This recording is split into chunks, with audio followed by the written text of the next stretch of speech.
Well, welcome to a new Harry's Garage video, and as you can see, we're back down at painting classic cars to have a look at the Jaguar XJ V12 manual, how that's been coming along.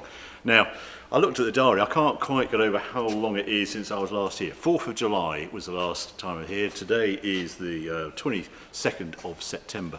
I was due to come here about a month ago. A lot of you have been saying, where's the update on the Jaguar XJ Coupe?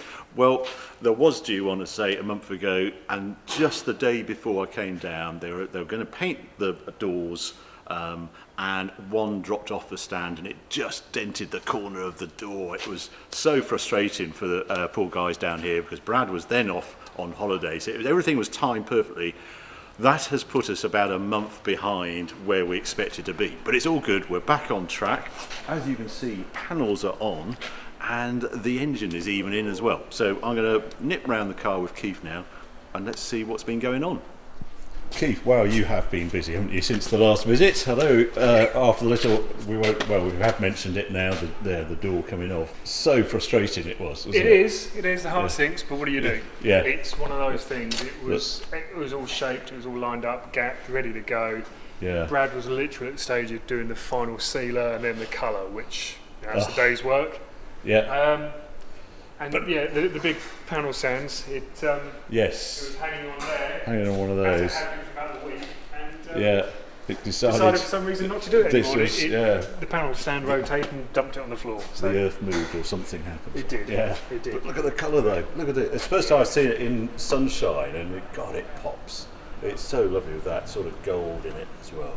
I won't lie, we were fairly undecided all the way through. Yeah. But as it's come together, we've got a little bit of chrome on there.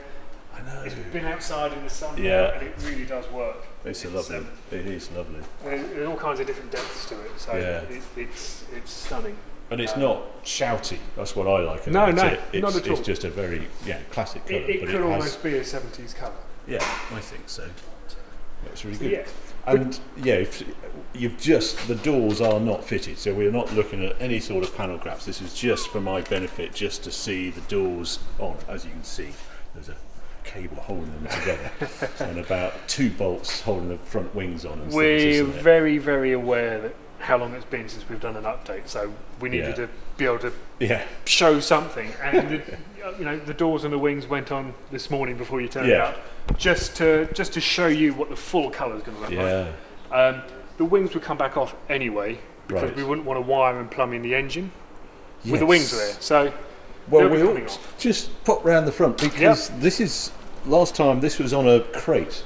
We now have a V12 installed in the nose. Look at that. It's quite something, isn't it? Yeah. It's quite something. It really is. It's extraordinary. How clean, how new it all looks at this front end. I can't believe it. The only thing we've got to mention is the wiring loom, the dreaded wiring loom. That's the last bit, isn't it? We're still waiting for this one to come in. Everything else is here. So we've got the main engine wiring looms now here. Great. New injection wiring looms in. We were hoping that would have been ready to send to Tom before he completed the engine, but Tom Lentford who did the build. That's of it. it. So all the wires are now here. And this is as original, isn't it? I didn't realise it was going to be in this sort of fabric. However they did it, what do you call it? Braiding, whatever. It's a bit of a weight, but it is nice, and it does make a difference. And this sort of connectors that God knows how they come up with those. There's a few of those 70s connectors that still aren't available, so they do send them through with a bare wire, which you have to splice off the original one. But they do their very best. A lot of these are quite uniquely 70s, BL and Lucas. I see those, and they have them. The weight is frustrating, but the end product is good. Is a nice, good product. Because this is all new then, isn't it? This is all these rubber boots and everything. That says Volvo on it. I've just spotted. We won't mention that. But how did the engine go in? Was it all right? Yeah, lovely. Straightforward. Lovely. It's always a bit nerve-wracking when you've got a £20,000 fully rebuilt engine going into a freshly painted engine bay. Yeah. I decided not to come down for that bit. We're quite grateful. But no, it slipped straight in without any problems at all. Obviously what you can't see now is with the gearbox, you've got your new clutch in there. Yes. But also the output shaft was leaking on the gearbox. Oh, that's so it. there's a new seal on the tail shaft there as well. That's all done. Bit by bit, it's all going back in. Obviously, there's lots of components under here which looked okay in a daily running V12, but now they don't. So bit by bit, we're going through with all new brake lines. All brake lines, new ones. Everything's been cleaned back and painted. I'd actually just replaced that header tank, so that's new and that's shiny. all good. We're waiting for Tom. Actually has them. The signs on here, Jaguar V12 or something goes on there, I think. Just to finish it off. Just in case anyone's in any doubt as to what it is. Well, they were saying the way this thing sounds, you definitely know it's a V12. Yeah, and you've got something in the spray booth, isn't there? There's something, the final bit to finish off. Yeah, I mean, as you can see, we're almost done. Just got the bonnet and the boot left to go. The way we do these is we'll paint the inside first. Right. And we mask it all up, flip it over, do the other side. So that's all done, it's all fitted up with the hinges marked up, ready to go. Bolt straight on. So now Brad is... He was just degreasing this when, I don't know where he's disappeared, he's vanishing out. He's gone all camera shy. This is the final stage of the Nova process before you put the colour on. So this has got the final epoxy sealer. What we're doing now is the primer comes in a P3 grade. If you think back to when we were... This grade of colour. That's it. When we were going back to choosing the colour, we decided that the P4 slightly darker primer gives you the depth you're looking for. So the acrylic primer comes in a P3 standard. So what Brad will do now is one light coat of the P4 primer in what we call a wet on wet, which means give it 20 minutes, you can go straight on with the colour, you don't have to flatten anything down. So P4, then the colour, then the lacquer, and that's inside and outside of every panel done. Fantastic. And you've touched it now, so you can have to decrease that corner now. I looked at this. This I couldn't get over. A boot lid with this many holes in it. What's going on? What's Jaguar thinking? Look at this on the top. I mean, I can understand we've got that press there. Yeah. What's it need all these big ones for? Big ones are for the bulbs to go through for the number plate lamp. Right. So the bulb actually goes all the way through. This one here goes all the way through here. Yeah. This large hole here, not too sure, I'll be honest. No, they just put it in there, why not? Yeah, but then you've got your reverse lamps going here. Yeah, and then just about to get that. Again, if just in case we were confused, they tell you that it's a Jaguar, it's fuel injected. Yeah. It's an XJC and it's 5.3 litres. Oh, they do, don't so they? that's what all these holes are for. And then we've also got chrome trim that goes around there. Oh yeah. But that, I presume, would fix... Is that for a US plate, do you think, those slots there? They would be. On European and UK spec cars, a rubber grommet goes in here just to stand it off from the panels so you don't get any sitting water. Well, I've just never seen so many holes. Looking at the car, the one slight surprise, now it's got the V12, it looks higher than I expected. There's obviously a bit more weight to be added to it. It will still settle yet. I mean, at the minute, the engine's dry. So you've got 10 litres of oil to go in there. Yeah. And then you've got nearly 20 litres of water to go in there. Yeah.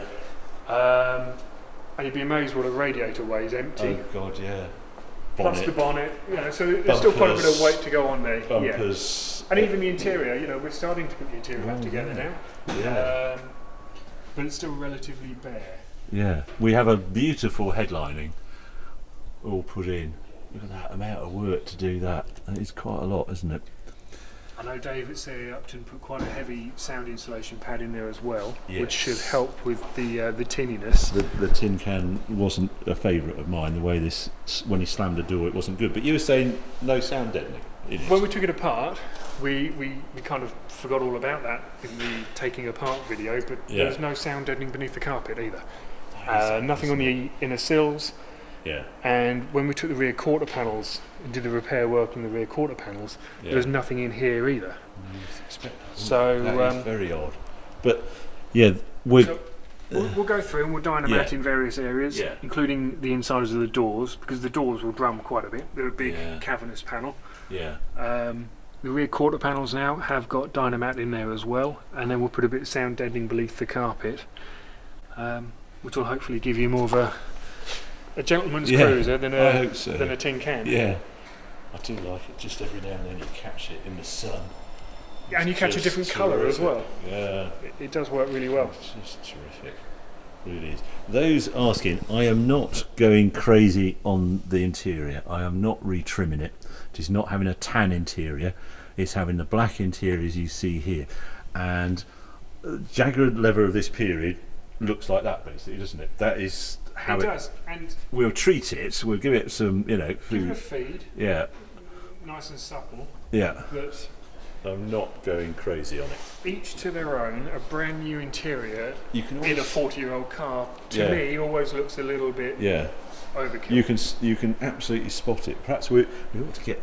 Yeah, you'll see the dash. I put that wheel. That's off a Lister. Same ones they used to put on listed XJ Coupes when they did it. That's why that one is there rather than a standard wheel. I'll probably replace that radio. It's a very early digital radio, but we'll probably change that. So there's a bit of work still to do on the interior.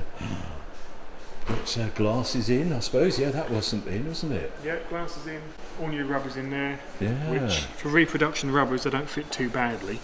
The front one's fitting better at the minute because we put the insert strip in here, which then just splays the rubber out. So anywhere it's a little bit gappy around here, we just haven't had that insert rubber put in yet. Okay. But and they're fitting pretty well. Had it retrimmed the rear parcel shelf. You probably can't see it with all the reflections, but that's all been done. That's now done in leather, and so are the door tops. So you've got the door top rolls. Yes, that wasn't leather. Yes, this is that bit above the chrome. You can see there. I just decided to do everything is plastic on a standard. Yeah. And I thought I'd just add a little bit here, subtle. No one will really know, but yeah, that's all leather as well. And the other choice was wheels, and these I did have them refurbed, but we're going to do them again. And I'm not going wider on the wheels because they're quite the suspension. There's only so much load you can put through a Jaguar XJ of this period, isn't it? It does all come down to personal choice. We've seen quite a few XJs that run 17s, 18s at a push. Yeah. And they do change the way it look. Well, it's hot rod look and it's resto mod look. That's it. And I'm not trying to do that with this car. I like that designer wheel. That is just classy. Yeah, like early XJS had a very similar wheel to these. Yeah. And it was Ross style, it was 1600E, there was a whole number of cars with this sort of style wheel. It really does suit the styling of the car. I love it. I absolutely love it. I can't stand it when I see it with a steel wheel and a hubcap on it. Because that's not a sports coupe, is it?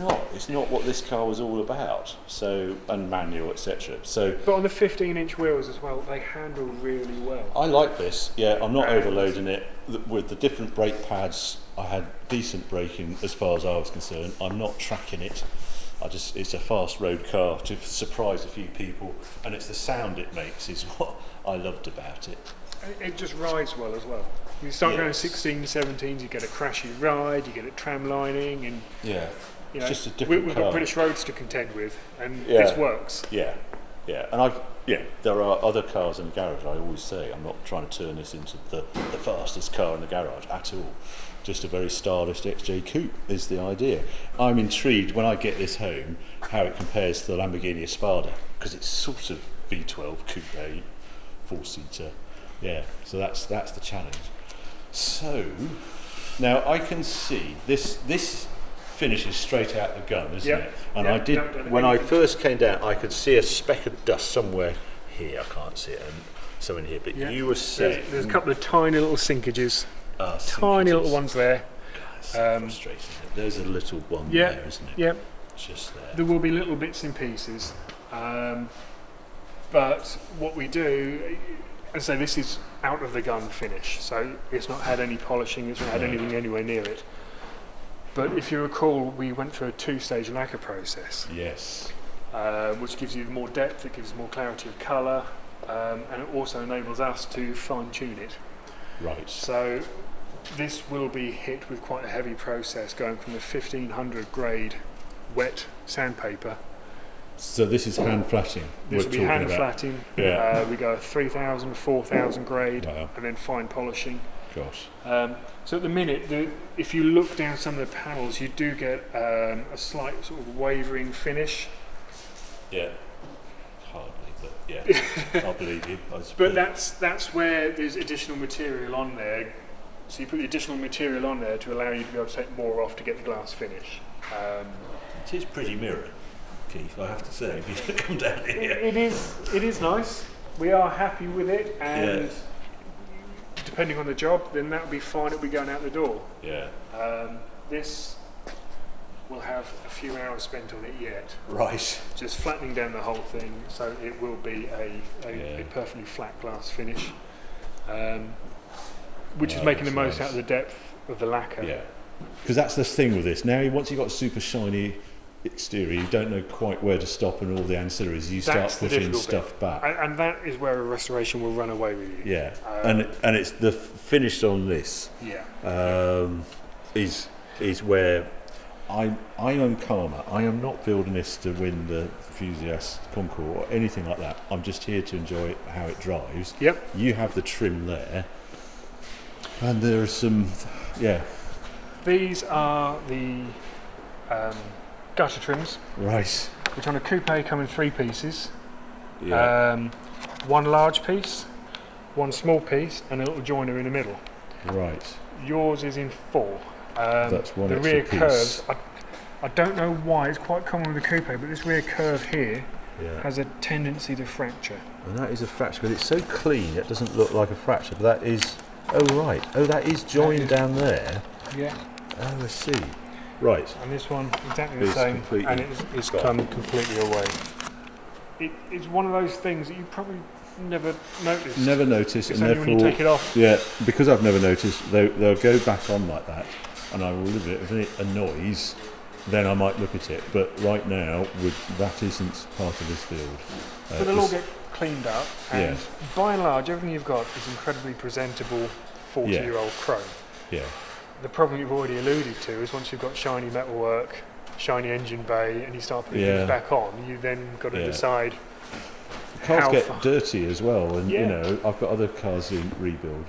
And as you've said all along, this is a car that you enjoy to use. Yeah, and it's very if you much go for driving. Too far, you'll be afraid to use it, and then it defeats the purpose of having it. Exactly the point I have. Although we might have to do something here. These are the bumpers. I cannot get over the size of those, rear bumper and how much it goes down the side. You don't realise until you take it off. But originally, when the car came out in '68, the XJ, Jaguar produced that as a one-piece bumper. Really? All kinds of production problems with that, and also if you damage a corner, you've got to replace the whole thing.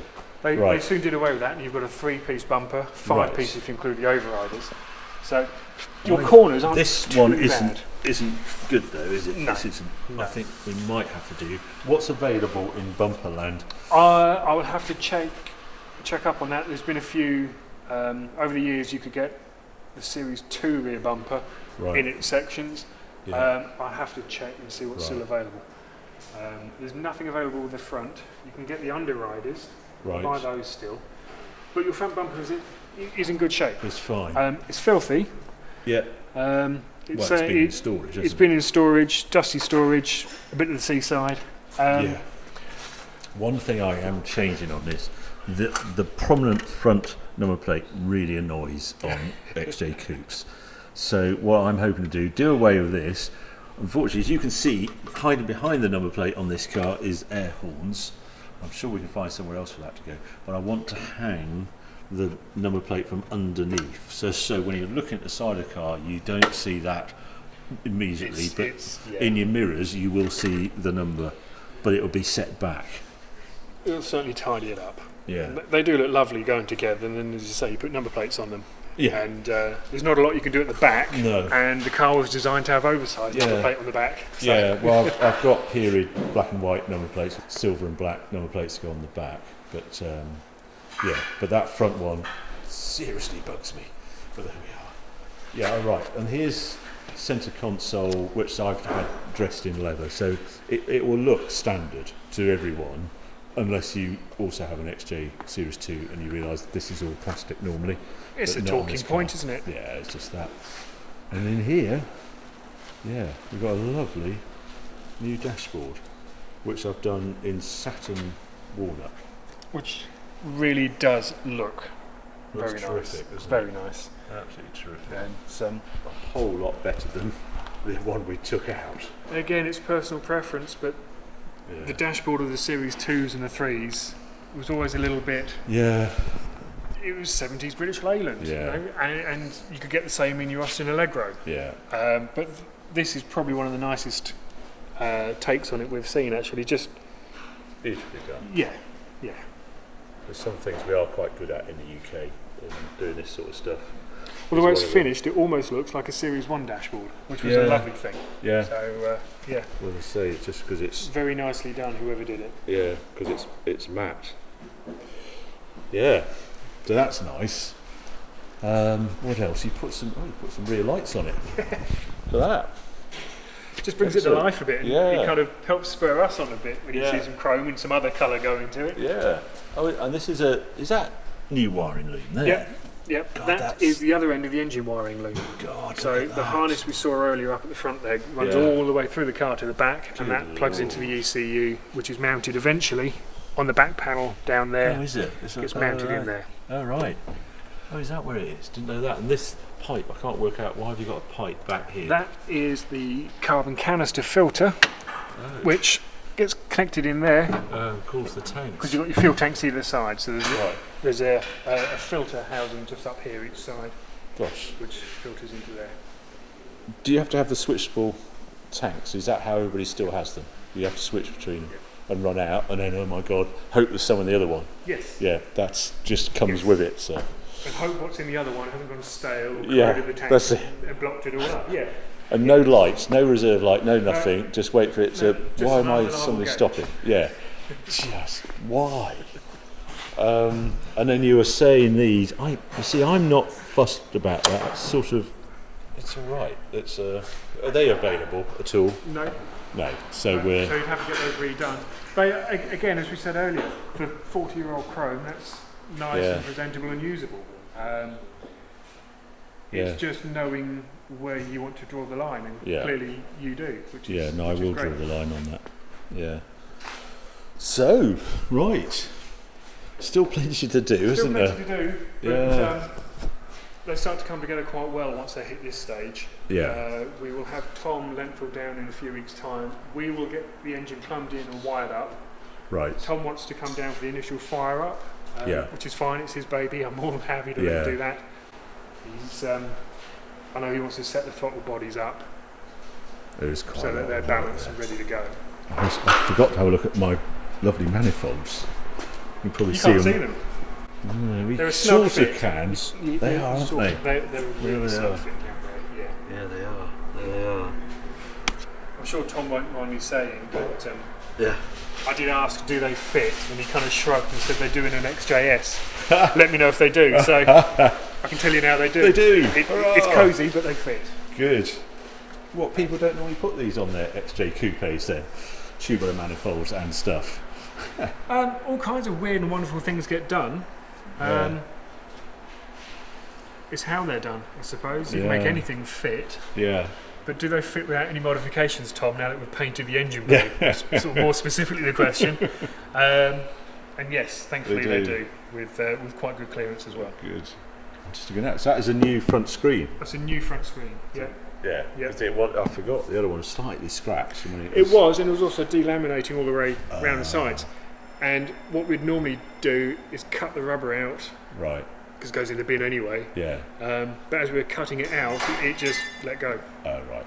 So, we have a new screen. It gone all white and milky around the side. No, but thankfully they're still available. Yeah, that all makes sense. Well, it's terrific to see the progress you've made.